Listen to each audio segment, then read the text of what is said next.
This podcast is not sponsored or supported by any business or organization. The views reflected on these podcast episodes are my own. Please be aware I am not a medical expert, travel agent, or any other kind of expert. Hey everyone, welcome to the Eat, Explore, Love podcast. I'm Ashley. This podcast is based off of my blog of the same name, Eat, Explore, Love. It talks about the unique challenges in traveling around the world when you have celiac disease. Due to sort of popular demand, I decided to also record a podcast to delve a little deeper into my travels and the lessons learned along the way.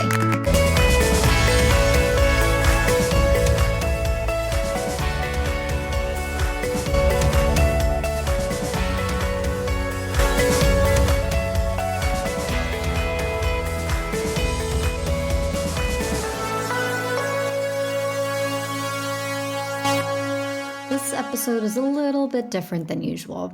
My friend Sarah is back to join me on the podcast as we take a little road trip from Leeds to Edinburgh to experience what is supposed to be one of the best places in the world if you have celiac. Hope you enjoy our little road trip that we take. Apologies for any disturbance in the audio quality of this podcast. Again, when you're on the road, you have to make do with what you got. Enjoy!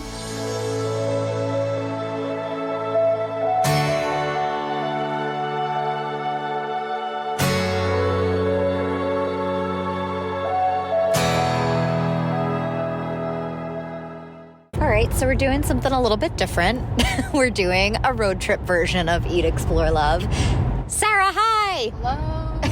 We're on the road. Sarah is driving. I am the passenger. We are being safe while recording this, but while this trip is fresh in our minds, we wanted to just record our initial thoughts and reactions to traveling to Edinburgh. So I guess some context for the trip. I was in Leeds, the UK, visiting. And Sarah, do you want to say where you were? I was in Spain climbing around and flew to Leeds. And so we figured we have a weekend. Let's go to Edinburgh. It's only a 4-hour drive from Leeds. So we did that and I liked it. I thought it was a really cute city. It was great. So I guess let's talk about the places that we ate. I have to go search for the photos. This is not prepared. So the first place we ate was at Argyle Place. We just wanted to have a quick place to go and have a small little lunch because I was car sick and we just needed a little something. So what was your perspective on Argyle Place? It was pretty good. It's definitely, if somebody is a photographer and they like coffee and they do that whole scene, it's definitely a nice place to go. I wouldn't call the beans the best beans in the world, but they were better than, the average coffee shop. So it was definitely worth a stop. Yeah, and I think what's nice about this podcast is we're going to get the non-gluten-free perspective on the food and the gluten-free perspective.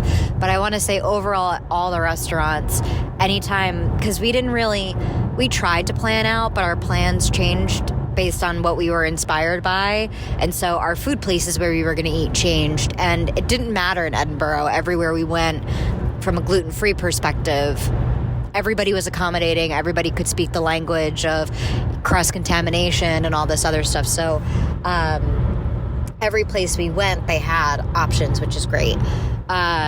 So then we went to the Safari Lounge. That was an interesting place to be. It was really cool. I think it's a nice place to go and have drinks with your friends. It's just like a nice college, probably, bar to go to. I had lamb meatballs taco thing. They ran out of a fish meat taco, and they were able to customize it because I was very particular. Again, my stomach wasn't doing too great, and they were very accommodating. The meatballs were a little spicy for me, but I have negative palate when it comes to spice. Like if you put any amount of pepper on something, I'm like, oh, it's too spicy. So take that with a grain of salt, but I still found it to be really good. And what did you have, Sarah, that was not gluten-free? I had a burger, which is just, your usual burger. So it tasted like a burger, and it was a burger. And, coming from America, we know know how to do that, so they did it. They did it well, I'd say. They also have gluten-free buns, so if anybody else wanted to get a burger, I did a taco because it was going to be smaller, and that's just what I needed. And then we also had Sarah had a scoop of ice cream, and I had an ice cream sundae. I was very happy. Then we went to Greenwood's this morning for breakfast, which was really good. I had eggs Florentine, so it's like eggs Benedict. They did gluten-free hollandaise sauce. Basically, it's poached egg, the gluten-free bread, toasted bread, hollandaise sauce, kale, and spinach, and it was really good, really hit the spot. And Sarah had some yummy, yummy pancakes. How were they? Pancakes were good. The sausage was good. They had eggs on the side as well, and they also had a coffee, of course. It was breakfast, and I did find this coffee to taste just a touch better than Argyle Place, but really? not by much. I think Argyle Place has more of a bitter bean, and this one had a smooth pull from it, so it was pretty good. And then for lunch today, we went to Luckin Booths, and that was, again, just a last-minute find. It was on a major strip for shopping and such, and I wasn't 100% thrilled. They have a whole gluten-free menu, I will say that, and I had their soup of the day, which was carrot soup, and I had like a tomato Parmesan salad, and just for whatever reason, the flavors were not blending well together for me, and I just wasn't feeling it, but it was something small that we could have before we hit the road and did some other excursions. So from my perspective, it was maybe other people would like it better, and I would really be interested in hearing their perspective, but they do have a gluten-free menu, so if you want options, there are options.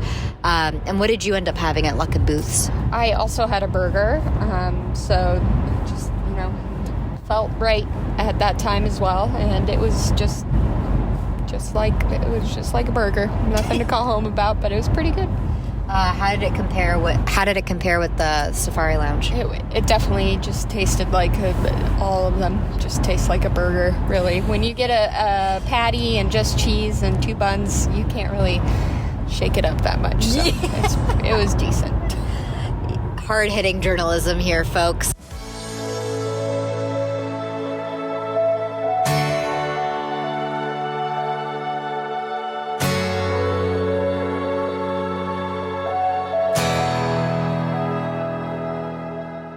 So as far as what we did to explore, I didn't know until I was actually, where was I? I was someplace, and I was listening to a podcast called The Witch Trials of J.K. Rowling, which I highly recommend that other people go and listen to. It's really fascinating, and you hear from J.K. Rowling herself about some tweets that she made about the transgender movement and her thoughts and things that were controversial, but were they controversial? Who knows? So you hear her full perspective on it, and you hear from some people of the trans community. Anyway, so in that podcast, I learned the story of her creating Harry Potter and how she wrote most of the books in Edinburgh. And so that's all I knew. I mainly went to Edinburgh for the purpose of, I heard that they were really great about eating gluten-free living. So I didn't have anything else in mind. I didn't even know until a week ago that J.K. Rowling had anything to do with Edinburgh. And so I was surprised. We did a general historic tour through, again, guru walks. We know how much I like to do guru walks, where you can do what's best for your budget as far as paying for the tour. I don't know that I got so much of the history, like deep dive. I feel like he kind of our tour guide glazed over a lot of stuff, and gave us top level ideas of everything. But I think as I walked around the city, I really enjoyed seeing what inspired J.K. Rowling about the Harry Potter series, and I got family members that are huge Harry Potter fans, something. So I think Edinburgh overall is a really great, cute city that people should go and check out. I didn't learn how the city functions or whatever, or anything that makes them part of Scotland or whatnot, but I got enough to kind of get the idea, I guess. What did you think? Yeah, I think he touched the surface just enough. It seemed like, as well, the whole rest of the tour crowd was quite captivated with the surface. So I think it took us around on a small loop through the town. It's winter time indeed, so it was a little bit less crowded, so that was pretty cool. And so long as you bring a big coat and hat and gloves, it was quite pleasant, I'd say. Yeah. And then do you want to talk about the seabird thing? Oh, yes. We went to, I believe, the Scotland Shorebird or Seabird Center. We'll have to insert name here type of situation. But we went there to just see the coastline and see if there were any shorebirds hanging out. It's winter, so most of them are not nesting, not doing any of that fun stuff. But there were indeed some shorebirds around, and it definitely was just serene seeing all of the water and being on the shore. It was about sunset time. I imagine if you go a little bit earlier in the morning, you would actually see quite a few more birds having a snack or something or the other. But there were a couple islands as well just off of the coast that were pretty awesome to see. So I'd say it's a fun little stop, especially if you're in the area during breeding season. That's when you'll see penguins like puffins and stuff. And then other just general like seabirds and shorebirds, and they're so cute. They were really cute. And I have to tell the story about the little boy. So Sarah was taking photos, and I was just kind of giving her space so she could do whatever she wanted to do and not feel pressured, or at least that was my goal. I could also imagine me walking up ahead making her feel more pressured, but anyway, I was walking up ahead and I stopped and I waited for her so I didn't get too far ahead. And this little boy with his dad were walking, and they saw me standing there. And this little boy couldn't have been older than 7. Kind of gestures his hand out and he goes, "Go ahead, go past." And I was like, "No, it's okay. Go ahead. You go ahead. I'm waiting for my friend." And then he comes up and gives me a big hug and says, "Happy New Year." And his dad was like, "Don't hug her." But it made my day. It was so incredibly sweet that he just went and gave me a hug out of nowhere just because he felt like it. And he looked back at me when he went to climb, and I gave him a wave, and he gave me a big smile and a wave back. And I was like, that's so cute. So I just hope, his dad was a little embarrassed, but I hope parents, if your kid is that friendly and sweet, that parents just let their kids be them and don't let them ever feel embarrassed for doing something that's kind and sweet. If someone rejects that, they are the jerk. Your child is not the jerk. But I'm still smiling and beaming about it. It was so cute. Do you have anything else that you want to say about Edinburgh, or? I think it was definitely worth going again. More than a day is worth it. Yeah. Oh, yeah, more than a day. Yeah, I do think, because there's more about in Edinburgh, like you see they walk you through a cemetery and they're like, oh, by the way, on the Harry Potter tour you could see the gravestones of which J.K. Rowling got some character names from. You go to what inspired Diagon Alley and you hear all the stories. So I do think if you're going to take a Harry Potter tour in the UK, maybe do it in Edinburgh over London. Unless you're doing the Warner Brothers tour. I haven't done the Warner Brothers tour. It's on my list, but I do want to go back and do the Harry Potter tour in Edinburgh. Another thing, we learned about some trivia with serial killers and criminology stuff. So Sarah and I are into that. So I feel like we should have done a tour like that while we were here.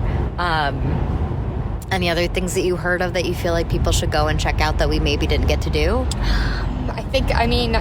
Castles are cool, so, if you're into that kind of thing, it sounds like the castle tour probably is worth it just for the sense that it's a pretty epic castle that's been around for a while.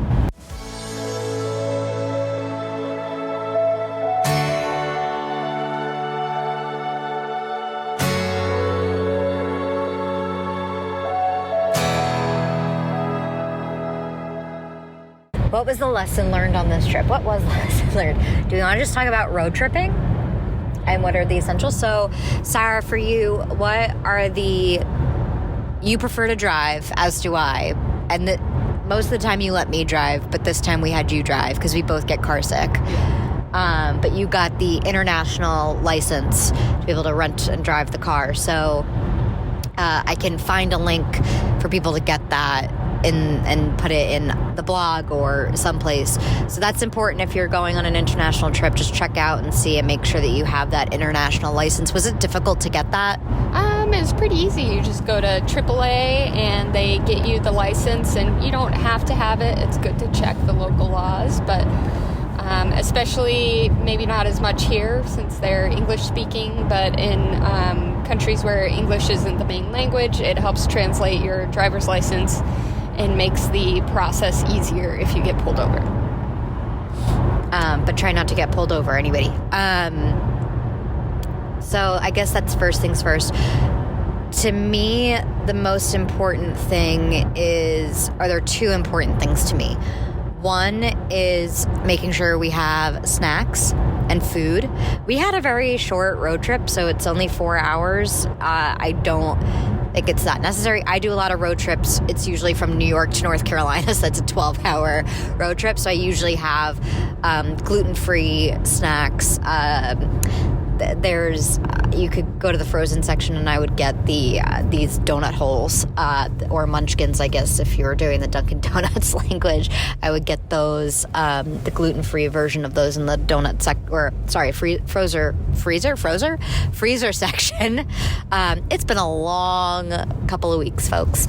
And I munch on a couple boxes of those on my road trips usually, and get sweets, and that's good for me. Sarah, how about you? What are some snacks you like to pack? Just the usual coffee, little bites, little crackers, stuff like that. Just stuff that keeps you going for a long time. And just a little bit of sustenance. And then the other thing that I really prioritize when doing a road trip is podcasts. So, Sarah, what are some podcasts that you like to listen to on road trips? What are we listening to on our road trip right now? And then we could go into our own ones. Yeah, on our road trip, the majority of it has been normal gossip. This is definitely not a promotion for that. It's just it's a good show. You should definitely listen to it. So that definitely got us through. I had stockpiled a bunch of episodes in preparation for the longer drive, and we got through them, and they were, some of them were riveting. I have never heard of normal gossip before, and Sarah was like, I'm using this road trip to show you normal gossip. And it was also good for us to keep each other engaged, because sometimes Sarah and I just will sit there in silence or whatnot, and it was a good Kickstarter for conversations so that we otherwise wouldn't have had. For instance, dog styling and our how we feel about that. Another one that Sarah showed me on this road trip is Second Date Update, to give a shout out to other podcasts, which I guess it's all about why people will ghost others on second dates, and the radio station offers to pay for them to go on another date if they're willing to do it once they get to the bottom of why they ghosted the other person. So that's funny. What are some podcasts that you like to listen to if you're just driving on your own? Mostly the same. The only time I dip into true crime is if I'm trying to stay awake at night. So, you can definitely dive into those when you need to. Any of the ones on the top list are usually worth listening to. Do you have a favorite true crime podcast? Not really. I usually just pick the one that's new on the top list. So not very exciting, I know, but definitely what everybody else listens to. It's listenable, I'd say. And just for people to be like, you don't have your things that you follow. Sarah's not that type of person. She has all these other things that she does that she educates me on, and then I educate her on other stuff like this. And I had to talk her through one of the podcast episodes made Friends references, and I giggled and she didn't get the references. So I explained to her the series of Friends and the jokes. So we help each other out in a multitude of ways. some podcasts I listen to, I like to listen to podcast episodes that have really long episodes because then it kind of helps the drive go faster. I listen to Armchair Expert with Dak Shepard. I actually learned a lot on that one, which I wouldn't have thought I would. I listen to Life is Short with Justin Long. I listen to so many and follow so many podcasts. Sometimes I'll do a series of podcasts. If people are interested in other podcasts that I'm interested in, I also listen to a lot of true crime.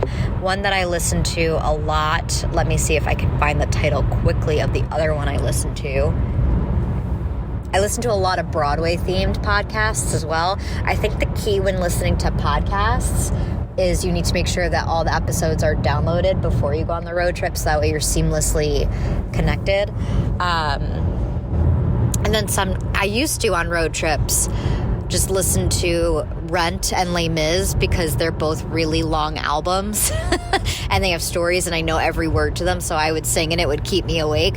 And as Sarah is learning, not a great singer. So I usually save that for when I'm by myself, but I made Sarah listen to all of that. What is some top advice that you have for road tripping? Definitely snacks. Just bring the snacks. If you're eating while you're driving, you stay awake, so you can really turn into a Midwest driver, you know, those 12 or 18 hour days. You just bring lots of little bitsy things you can chew on the whole time. What is your favorite road trip that you've ever done? Oh, that's a hard one. I've done a lot, so they kind of all blur together. I suppose I don't really have a favorite, but the one I've done the most is across the Midwest from Iowa or Nebraska back to Colorado, or even Illinois back to Colorado. It's definitely quite the drive, but you know, it's not the worst drive in the world actually, so if you're ever considering it, you should try it. Now, do you prefer, because I know when my mom does road trips, she's like, I hate when I get stuck on a road for really long, like it's just going straight and there's nothing but like kind of like what we're looking at now, fields. What I agree with her because I like to be, we're about to go on a roundabout. I need things like this to go and keep me focused and alert and awake. Do you have a preference? I mean, once you're driving in places like the Midwest, it may be a straight road, but there's a lot of stuff to look at, so you just have to keep your eyes wide and think about all the little things you're seeing, like all the little houses and farm towns. There's a lot of stuff to see. It's the areas where there's not even farms, and it really is just, 5,000 acres of grassland or something like that. That could get a little mundane, but otherwise, I think most of the big drives like that, there's lots of little towns you can look at, and farms, and try to find a way to entertain yourself that way while listening to a podcast. From North Carolina to New York, what I do, because in New York, Long Island's really tough when you're driving back or out of because of the bridges. So the traffic you could add a whole 2 hours to your road trip just waiting to get across a bridge. So I've learned with longer road trips like North Carolina to New York, I have to split up the drive. So I usually stop in DC, which always makes it more fun. And then I get up at the crack of dawn and I'm one of the first people over the bridge in the morning to get through on Long Island, so I'm not hitting any traffic. So I feel like I would prefer not having the stress with a Midwest trip because it's not going to be the same type of traffic. There will be traffic probably if an accident. No traffic ever? What if there's an accident? Most people don't get in accidents out in the Midwest. There's nothing to hit. I don't know. Your car gets dragged onto the expansive shoulder, what have you. There's not usually traffic. It's pretty rare for there to be traffic through the Midwest, with the exception of the large cities like Chicago and stuff like that. But if you're in farm country, you're just going. All right. Seems like if you want to take a road trip in the United States, just do it in the Midwest and only do it in the Midwest. Okay, so sorry to interject here. I hope you are enjoying mine and Sarah's conversation. But when I had more time and a little bit more of an ability to do some research and put my thoughts together, I am going to expand on our little road trip lesson for the week. So road trips are more of a thing in the US than it seems to be in Europe. Now, when you have celiac, road trips require a bit more planning than the average person, like with everything else, because we can't just stop at any old fast food restaurant or rest stop and get whatever small food item is available. Now, when I take road trips, I'm also usually driving by myself, so it's more difficult to eat meals and plan that way for my road trips. But I do snack. I'll usually go to the grocery store or a nearby bakery and grab a bunch of options. Some snacks I like to bring on road trips are trail mix, if I can get a gluten-free version, Welch's fruit snacks, chips, Nature Valley granola bars, Nature's Bakery fig bars, Glutino pretzels, that's chocolate covered or regular. I tend to order a lot from Antonina's Bakery gluten-free chocolate chip muffins, Annie's Snickerdoodle animal crackers, and make sure with Annie's items you are ordering the gluten-free version of something. Most people just see the brand and assume it is gluten-free. My sister has gotten very sick as a result of that mistake, so be careful. And then the Katz donut holes, donuts, cream cakes. Katz is a pretty great gluten-free brand. So hopefully those additional ideas for snacks, gluten-free snacks in particular, help in planning your next road trip.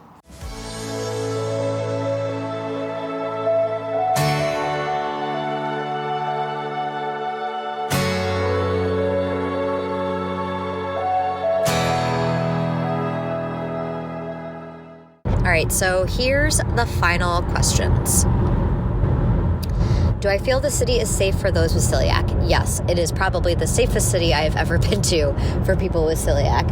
As a non-celiac, Sarah, do you feel like there's a lot of good options for people to eat just in general? Oh yeah, it was definitely a food city, for sure. Lots of food places. My favorite place to eat, I don't know that I had one because they were all kind of the similar tasting stuff. Maybe Greenwoods, where we had for breakfast this morning, I would have considered my favorite. How about you, Sarah? Yeah, I'd say that one was pretty great as well. So from a gluten-free and non-gluten-free perspective, Greenwoods was the favorite. Favorite memory from the experience? The little boy giving me a hug was my favorite memory from the experience. What about you? I liked walking around the town, especially Old Town. It was just fun to see that area. I think it was beautiful. Is this a city to vacation to or live in? I do think this is a city that you would primarily want to live in, though you can visit. I don't know if it's worth more than a weekend trip, because Sarah did say it would be more than a day trip, but I do think, anything more than, give yourself the full Saturday and Sunday to do it. Don't just travel Saturday, see things Sunday, and then travel back Sunday, if that makes sense, which is what we did. I would give yourself the full Saturday and Sunday to have the experience, but I don't know if you need much more than like a 3-day weekend at the most to visit. Do you feel that way? I think it depends on who you are. If you like cities and towns, 3 days is probably more than enough. But if you also like nature, then you might as well extend the week so you can go see the upper northern parts as well, since, some of that stuff is definitely, Instagram worthy. You've seen the pictures, I'm sure. Maybe your algorithm will throw it to you now that I've mentioned it, but yeah. Definitely nature-wise, beyond worth seeing. Is this a place to relax or be active? I felt in what we did, it was a place that you could just relax and mosey on along. Our tour was supposed to be 2 hours. It was only an hour and a half, which is more than fine, especially being that it was cold. And we just were able to wander around and chill out. It was a similar-ish vibe to Dublin. Dublin is a little bit more active and city-like. I think Edinburgh is more chill. So I guess if you're going to go and do other things beyond what we said that we did, maybe it's more active, but I felt like we were able to be really chill. Yeah, I definitely would agree about that. How are the people? Unbelievably kind, like too kind. I think Sarah did not recognize who I was, because the kinder other people are, the kinder I become. So, because people just rub off on me, I suppose. So people were unbelievably kind and sweet, and I'm not just talking about the little boy that gave me a hug. Like every waitress that we came across, and we only had waitresses, ironically, though there are male waiters. They were all incredibly kind and helpful and did whatever they could to accommodate us. And everybody else that we ran into seemed unbelievably kind as well. Did you come across any curmudgeons? None that I saw. So far, curmudgeon-less visit. I feel like the colder a place is, the nicer the people are, which is really strange to me. I would figure people like in the nice sunshine would be happier because you're getting that vitamin D and that's supposed to help whatever. And when you're cold, like everything hurts. Like my joints hurt. So I don't understand it, and I feel like in America it does not work the same way. It doesn't work that the farther north you go, the nicer people. Well, Canada, but in the United States it doesn't work that way. So, but in Europe, or in the UK I should say, it seems to be that the further north you go and the colder it is, the nicer everybody is. Where can people find you, Sarah, if they wanted to find you? Oh yeah, I'm not really on, so I lurk. But if I ever posted photos, it would probably just be on my social media handle, Sarah Mientka. That's that, really. It's really just that, but I'm not that active, so don't be surprised if there's nothing there. So don't need to follow her. You just need to follow Eat, Explore, Love, because apparently I talk about Sarah way more than Sarah talks about Sarah, which take that as you will. Alrighty, well, thank you, Sarah, for joining me for another podcast. We have some other stuff in the works and other trips that we're doing that Sarah might be willing to come back for and talk about. So, yeah. Any last things you want to share with the people? Go to Edinburgh. Thank you, everybody. Thank you for joining me this week for all the fun journeys and lessons learned on my big adventure called life. For more information on the different cities discussed, check out the blog posts on hieatexplorelove.com, posted every Monday, Wednesday, and Friday. If you have any questions or fun stories to share, feel free to reach out at hieatexplorelove@gmail.com. Until next week, remember to eat well, explore the world, and love yourself. See you next time. This episode is produced, scripted, and edited by me, Ashley. Special thanks to Sarah Mientka.